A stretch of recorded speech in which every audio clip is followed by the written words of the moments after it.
পছন্দ করে ফেলেছে এবং এই রাক্ষসীটা রাজকুমারকে খেতে চাচ্ছে। এই রাক্ষসীটা হচ্ছে এমন একটা রাক্ষসী, ছোট ছোট বাচ্চা দেখলেই সে লোভে পড়ে খেয়ে যায়, এটাই হচ্ছে তার কাজ। এখন বরাবরের মতোই টুকিটাকি টিকটকের জন্য একজন special TikTok content creator is here with us, যিনি এখন স্টেজে আসবেন এবং আসার পর তোমাদের একটা স্পেশাল টাস্ক দিবেন, যে টাস্কের উপর ডিপেন্ড করছে 20 পয়েন্টস।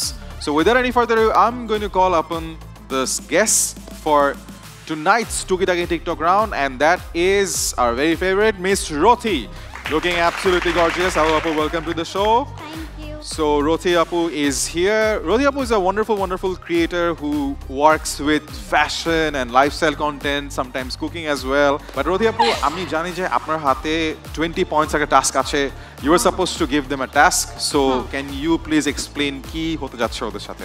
যে চারজন আছে তাদেরকে দুইটা লাইন বলবো গল্পের, আমার গল্পের শুরু।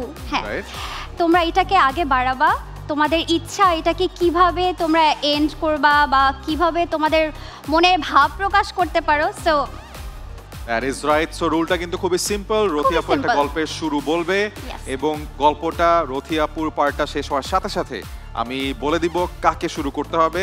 যাকেই শুরু করতে বলা হবে he or she will get 1 minute. 1 minute ধরে তোমার গল্পটাকে কন্টিনিউ করে যেতে হবে এবং তারপর যাকে পয়েন্ট আউট করা হবে he or she will carry on from there. এভাবে করে চারজন মিলে 4 মিনিটের একটা গল্প ক্রাফট করতে হবে। We will judge your creativity, your flow, your style, expressions, delivery, and last but not the least, কতটা entertaining ছিল তোমার portion. Are we all ready? Yes.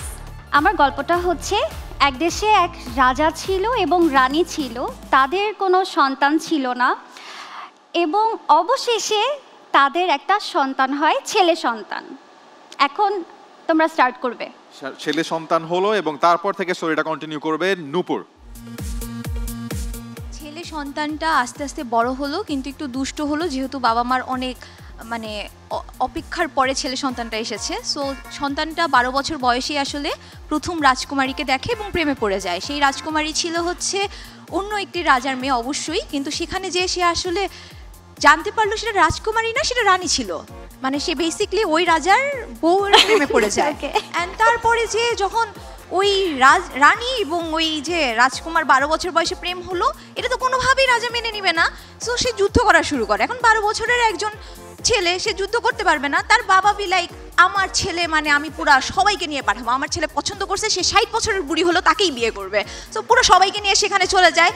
তুমুল যুদ্ধ লাগে। হঠাৎ করে ছেলের মানে ওই 12 বছরের রাজকুমারের মুড সুইং হয় যে না, এই তো বুড়া, আমি এর পিছনে যাব না। তারপর সেখান থেকে যুদ্ধ লাগিয়ে দিয়ে সে ভেগে আসে। ভেগে এসে সে বন জঙ্গলে চলে যায়। সেখানে গিয়ে সে হচ্ছে গিয়ে কি টাইম ইজ আপ। এরপর চলে যাব রাজের কাছে। গাজী গ্যাস স্টোভ রান্নায় আনে শিল্পের ছোঁয়া। সো রাজকুমার জঙ্গলে চলে গেল এবং শুরু করছে রাজ। রাজকুমার জঙ্গলে যাওয়ার পর সে ভাবলো আমি এসেছি, একটু থাকার ঘর দরকার, একটা বাড়ি বানিয়ে নিল, ছোট্ট করে ঘর। এরপর রাতের বেলা সে যখন ঘুমোচ্ছে, মানে ঘুমানোর চেষ্টা করছে, হঠাৎ করেই সে একটা আওয়াজ শুনতে পেল।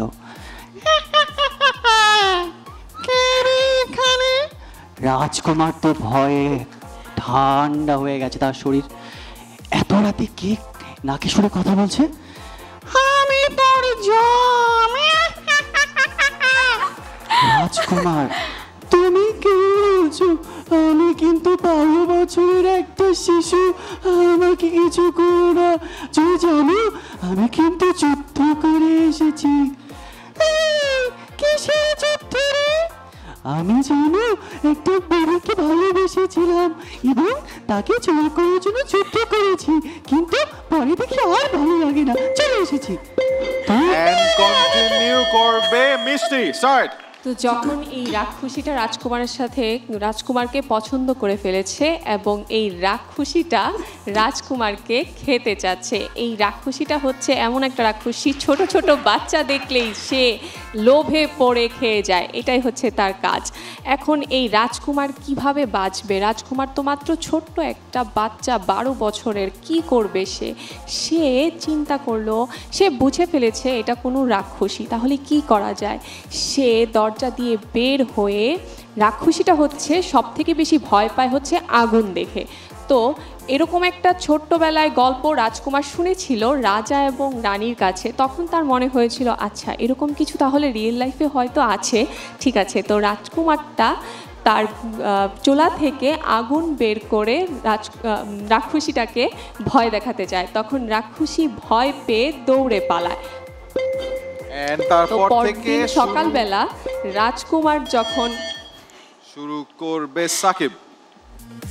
পরের দিন সকালবেলা রাজকুমার যখন মনে করে যে আমি তো রাক্ষসীকে ভাগিয়ে দিয়েছি, রাক্ষসীর তো আসার আর কোনো দরকারই নেই, সো দেখি আসলে সামনে কি হয়।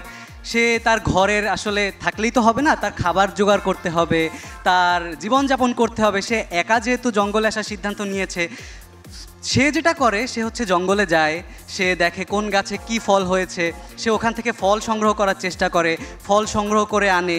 এবং এভাবেই যখন আসলে আস্তে আস্তে সন্ধ্যা গড়ায় তখন সে দেখতে পায় যে রাক্ষসী তো চলে যায়নি, রাক্ষসী তো এখনও জীবিত আছে। এবং রাক্ষসী যে কোনো সময়ে রাক্ষসীর পায়ের শব্দ আসলে সে শুনতে পায়, এবং তার পায়ে ছিল নূপুর। নূপুরের আওয়াজ শুনে সে বুঝতে পারে যে রাক্ষসী হয়তো আবার চলে এসেছে।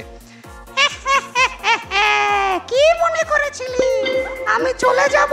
আমি তো যাইনি। তখন রাক্ষসীর কথা শুনে সে তো ভয়ে শেষ। এখন সে কি করবে, কিভাবে পার পাবে এই সিচুয়েশন থেকে? And time is up. এখন রথি আপু কাকে কত নাম্বার দিবেন আউট অফ 20? সবচেয়ে বেশি ভালো লেগেছে রাজকে। ইয়েস, রাজকে কত দিচ্ছি আমরা আউট অফ 20? ওকে আমি দিচ্ছি 14। তারপর রাজের পর তারপরে সাকিব। হ্যাঁ। Okay, so Shakib is second highest. কত দিচ্ছেন সাকিবকে? ওকে আমি দিচ্ছি 10। এরপর কার কাছে যাচ্ছি আমরা? এরপর নাম্বারটা কে পাবে? এরপর হচ্ছে নূপুর, আমি ওকেও 10 দিব। 10 for Nupur as well. That's a tie. Round of applause for that. And last but not the least is Mishti. ওর ইয়াতে একটু সিমিলারিটিস ছিল, দ্যাটস ওয়াই আমি ওকেও 10ই দিব। 10 points. So চারজনের মধ্যে তিনজনই পেয়েছে 10. Only Raj got 14. Thank you so much once again for coming to Dipto Sarhan Rothi Apu. Thank you Apu. সামনে দাঁড়াবার খুঁজছে তোমায় মঞ্চ তোমার দাও